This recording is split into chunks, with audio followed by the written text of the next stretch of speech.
Hi అండి, నేను మీ Sandhya. Welcome to my YouTube channel. ఇవాళ మనం చిక్ పీస్తో ఒక హెల్తీ రెసిపీ ప్రిపేర్ చేసుకుందాం.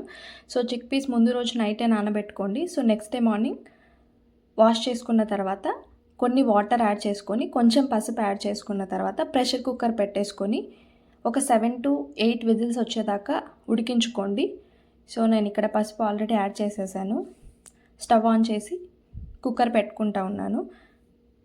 సో ఒక 8 విజిల్స్ దాకా రానివ్వండి. సో అంతలోపు మనం ఏవైనా వెజిటబుల్స్ ఉంటే అన్నీ కట్ చేసుకొని రెడీగా పెట్టుకుందాం.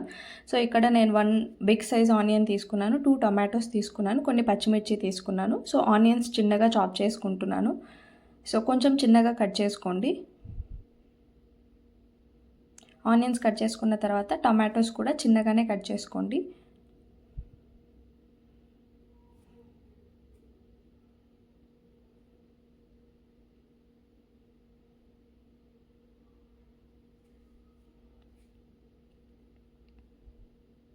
టొమాటోస్ తర్వాత ఒక 3 to 4 పచ్చిమిర్చి కూడా తీసుకొని వాటిని కూడా చిన్నగా కట్ చేసుకొని పెట్టుకోండి. సో ఇంతటితో వెజిటబుల్స్ కట్ చేయడం అయిపోతుంది. ఇవి మాత్రమే సరిపోతాయండి. ఇంకేం మనం ఎక్స్ట్రా యాడ్ చేయాల్సిన అవసరం లేదు. దాని తర్వాత స్టవ్ ఆన్ చేసుకొని కడాయి పెట్టుకున్న తర్వాత ఒక 2 స్పూన్స్ లేదా 3 స్పూన్స్ ఆయిల్ యాడ్ చేసుకోండి. ఆయిల్ కొంచెం వేడెక్కిన తర్వాత కొన్ని జీలకర్ర ఆవాలు అండ్ ఆల్సో మనం కట్ చేసి పెట్టుకున్న ఆనియన్స్ కూడా యాడ్ చేయండి.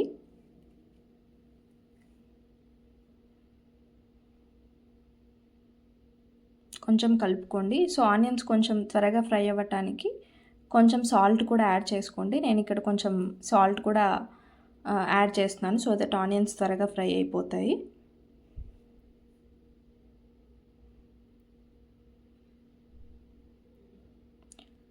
నేను కుక్కర్ని అటు సైడ్ షిఫ్ట్ చేసుకున్నానండి, ఎందుకంటే విజిల్స్ రావడానికి కొంచెం టైం పడుతుంది కాబట్టి అంతలో మనం కర్రీ కావాల్సినవన్నీ ప్రిపేర్ చేసుకోవచ్చు.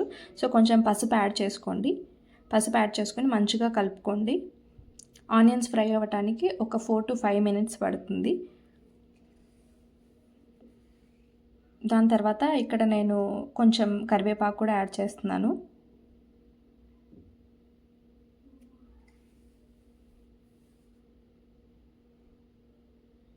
ఆనియన్స్ ఇలా మంచిగా గోల్డెన్ కలర్ రావాలి. దాని తర్వాత మనం కట్ చేసుకున్న వెజిటబుల్స్ అన్నీ ఒక్కొక్కటిగా యాడ్ చేసుకోండి. ఇక్కడ నేను పచ్చిమిర్చి యాడ్ చేస్తున్నాను.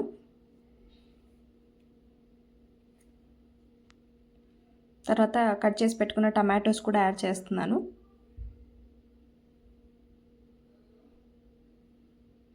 సో అన్నీ యాడ్ చేసిన తర్వాత మంచిగా కలుపుకోండి.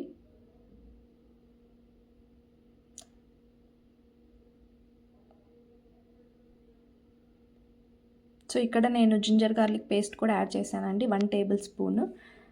అది కూడా మంచిగా గ్రేవీకి పట్టేలాగా మంచిగా కలుపుకోండి.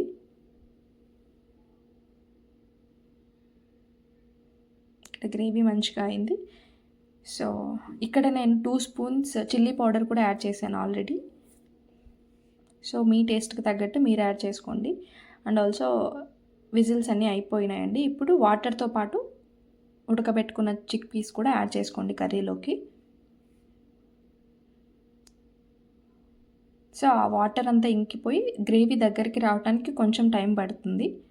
సో మనం ఎక్స్ట్రా వాటర్ యాడ్ చేయాల్సిన అవసరం లేదు. ఈ వాటర్తోనే కర్రీ అనేది ప్రిపేర్ అయిపోతుంది.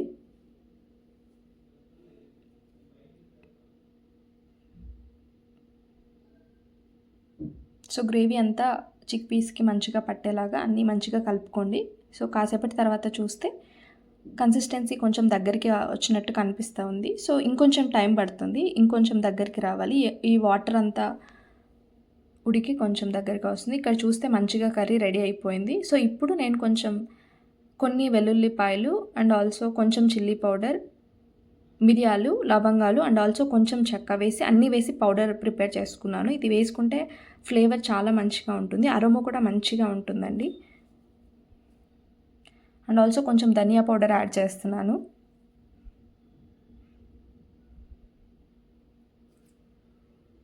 అన్నీ మంచిగా కలుపుకోండి. సో నేను కొంచెం సాల్ట్ తక్కువైందని చెప్పి సాల్ట్ యాడ్ చేశాను. నేను ఆల్రెడీ చపాతీ పిండి ప్రిపేర్ చేసుకొని పెట్టుకున్నానండి. సో ఇక్కడ అన్ని బాల్స్ లాగా ప్రిపేర్ చేసుకొని పెట్టుకుంటున్నా. సో దట్ కర్రీ రెడీ అయ్యేలోపు ఇవన్నీ మనం రెడీగా పెట్టుకోవచ్చు.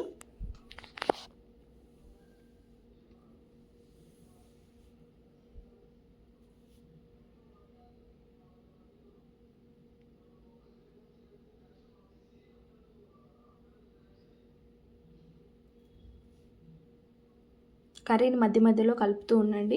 సో ఇక్కడ చూస్తే కర్రీ మంచిగా రెడీ అవుతుంది అండ్ వాటర్ అన్నీ దగ్గరగా వచ్చి గ్రేవీ కూడా మంచిగా వచ్చింది. సో ఈ టైంలోనే కొత్తిమీర కూడా యాడ్ చేసుకోండి.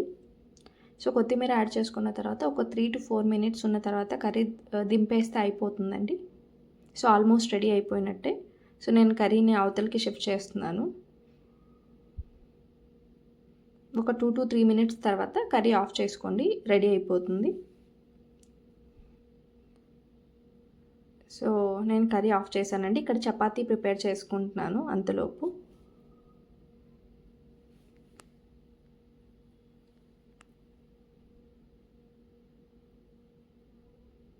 చపాతీ కలుపుకునేటప్పుడే కొంచెం సాఫ్ట్గా వచ్చేటట్టు వాటర్ యాడ్ చేసుకుంటూ మధ్య మధ్యలో కలుపుకోండి. సో దట్ చపాతీ చేసేటప్పుడు చాలా ఈజీగా సాఫ్ట్గా అయిపోతుంది.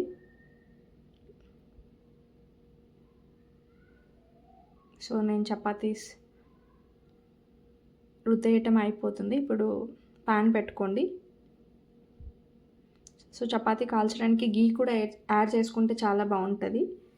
సో గీతో కూడా ట్రై చేయండి. నేను ఇక్కడ ఆయిల్ యాడ్ చేస్తున్నాను.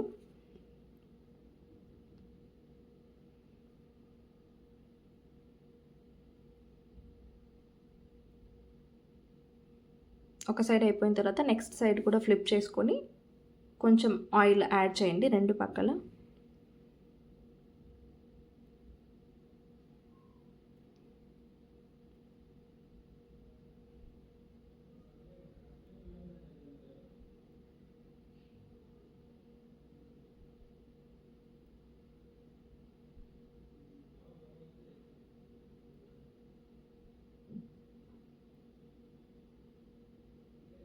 సో చపాతీ అయిపోయింది. నేను హాట్ బాక్స్లో పెట్టుకుంటా ఉన్నాను. అలాగే చపాతీస్ అన్నీ రెడీ అయిపోయినాయండి. ఇప్పుడు కర్రీ కూడా రెడీ అయిపోయింది. కర్రీ అండ్ మనం చేసుకున్న చపాతీస్తో సర్వ్ చేసుకుంటే చాలా బాగుంటుంది. It is very healthy recipe, protein rich recipe. So తప్పకుండా ట్రై చేయండి. And please don't forget to subscribe to my channel.